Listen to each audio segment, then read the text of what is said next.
સુરતમાં કોંગ્રેસના નેતા અને પૂર્વ ધારાસભ્ય પ્રતાપ દુધાતે ગુજરાતમાં વકરી રહેલા નશાના કારોબારને લઈને ગંભીર પ્રેસ કોન્ફરન્સ સંબોધી હતી। તેમણે છેલ્લા 7 દિવસથી ચર્ચામાં રહેલા નશાના મુદ્દાને ઉઠાવ્યો હતો। સરકાર તથા પોલીસ તંત્ર પર આકરા પ્રહારો કર્યા હતા।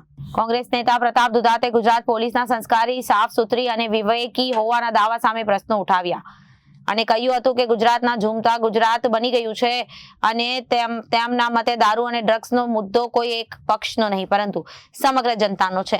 તેમણે પોલીસ પર લાજવાને બદલે ગાજવાનું કામ કરવાનો આક્ષેપ કર્યો। રાજ્યના ડીજીપીની માર્મિક ટકોર તરફ ધ્યાન દોર્યું। કોંગ્રેસ નેતા પ્રતાપ દુધાતે ગુજરાત પોલીસને સીધી ચેલેન્જ આપી હતી કે જો તેમનામાં હિંમત હોય તો તેઓ ડ્રગ્સ માફિયાઓને પકડે, જેમાં કોંગ્રેસ તેમનું સન્માન કરશે। દુધાતે કેટલાક અધિકારીઓ પર રાજકીય પક્ષ અને એજન્ટ બની જવાનો ગંભીર આક્ષેપ પણ મૂક્યો હતો। તેમણે સ્પષ્ટતા કરી કોંગ્રેસ અને મુઠ્ઠીભર લોકોથી ડરશે નહીં અને આ પ્રશ્ન બાળકોના ભવિષ્યનો હોવાથી ગુજરાતની જનતાએ લડવું પડશે। લોકોને ડ્રગ્સની લતમાંથી બહાર કાઢવા માટે સરકારે કેટલા આઇસોલેશન સેન્ટર ખોલ્યા છે। કોંગ્રેસ વ્યવસાયની લોકોને મદદ કરવા માટે હેલ્પ સેન્ટર બનાવવાનો પ્રયાસ કરાશે। ગુજરાતની અંદર છેલ્લા 7 દિવસથી એક મુદ્દો ઉપસ્થિત થયો છે।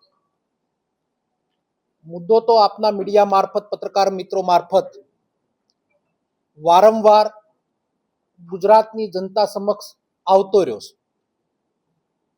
પણ રાજકીય નેતા મારફત પોલીસ સાથેની વાર્તાલાપમાં ગુજરાતની પોલીસે સંસ્કારી, સાફ સુથરી અને પોતે વિવેકી હોય એવો એક રાજનેતાને વળતો જવાબ આપવાનો પ્રયત્ન કર્યો છે અને રાજકારણ આપવાનો અને રાજકારણનો રંગ આપવાનો પ્રયત્ન કર્યો છે। ત્યારે સાસવારે આખા એક ગુજરાતમાં મેં 10 વર્ષ પહેલા સૂત્ર સાંભળેલું કે ઝૂમતા પંજાબ। આજે ગુજરાત એ ઝૂમતા ગુજરાતની અંદર નાનું બાળક પણ બોલી શકે। સુરતની આ પ્રેસ કોન્ફરન્સ મારફત ગુજરાતની જનતાને પણ વિનંતી કરું છું કે આ કોઈ એક રાજકીય પાર્ટીની લડત નથી। દારૂ અને ડ્રગ્સ આ લડત જન વ્યક્તિની લડત છે। હર કોઈ વ્યક્તિએ આ વાત ઉપર બોલવું પડશે। હર કોઈ વ્યક્તિ આ વાતને ઉજાગર કરવાનો પ્રયત્ન કરવો પડશે।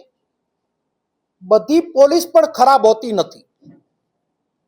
જેટલી પોલીસ ખરાબ છે એને લાગુ પડતો આ નિયમ છે। પટ્ટા ઉતરી જવાની વાત ઉપરથી આ ઉપસ્થિત થયેલા મુદ્દામાં આજે આખા ગુજરાતમાં પ્રેસ કોન્ફરન્સ સાથે આવેદનો છેલ્લા 5 વર્ષમાં 93,691 કિલો ડ્રગ્સ એક ગુજરાતની દરિયાકી બોર્ડર ઉપર પકડાણો અને 2229 કિલો લીટર મટીરિયલ્સ ડ્રગ્સનું એ ગુજરાતમાં પકડાણું। હું જ્યારે ધારાસભ્ય હતો ત્યારે 23,000 કરોડ રૂપિયાનું ડ્રગ્સ એ મુદ્રા પોર્ટ પર પણ પકડાયેલું। ડ્રગ્સ આવે છે ક્યાંથી? આજે આપણે વાત કરી રહ્યા ત્યારે કયા ઘરનો વ્યક્તિ કોણ ડ્રગ્સ લે પરિવારને પણ ખબર નથી। ત્યારે પોલીસ લાજવાને જગ્યાએ ગાજવાનું કામ કરી રહી છે। વિકાસ સહાય ડીજીપીએ માર્મિક એક ટકોર પણ કરી કે અમને અમારા પોલીસ તંત્રનું કામ અમારી પદ્ધતિથી અમે કરશું। સારી બાબત છે। રાજકીય લોકોએ હસ્તક્ષેપ ન કરવો જોઈએ, ખૂબ સારી બાબત છે। પણ આપના મારફત સહાય સાહેબને પૂછવા માંગુ છું, જે જિલ્લામાંથી આવું છું, એક પ્રકરણ એ જિલ્લામાં પણ બન્યું ને એક મોટું આંદોલનનું એક નારી સુરક્ષા માટે અપાણું।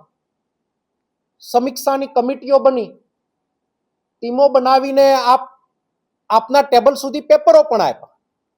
આજ સુધી તમે ન્યાય કરી શક્યા છે ખરા? આજ સુધી તમે રિપોર્ટ આપી શક્યા છે ખરા? ઝૂમતા ગુજરાત બનાવવા માટેનું અમુક આઈપીએસો લાગુ પડતા લોકોને લાગુ પડે છે। સારા લોકોને અભિનંદન પણ આપીએ છીએ અને શુભેચ્છા પણ આપીએ છીએ। રાજતંત્ર એટલે કે રાજકીય લોકો અને બ્યુરોક્રેટ એકબીજાના પૂરક છે।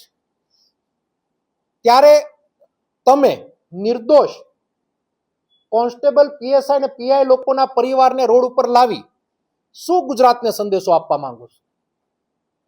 તમે તમારી આસકલાઈ, તમારી હલકાઈ છુપાવવા માટેના અખતરા કરી રહ્યા છો. આ પ્રેસ મારફત ગુજરાતની પોલીસને હું ચેલેન્જ કરું છું કે તમારામાં નૈતિકતા હોય, તમારામાં હિંમત હોય, તમે ડ્રગ્સ માફિયાને પકડો, અમે તમારું સન્માન કરવા આવશું.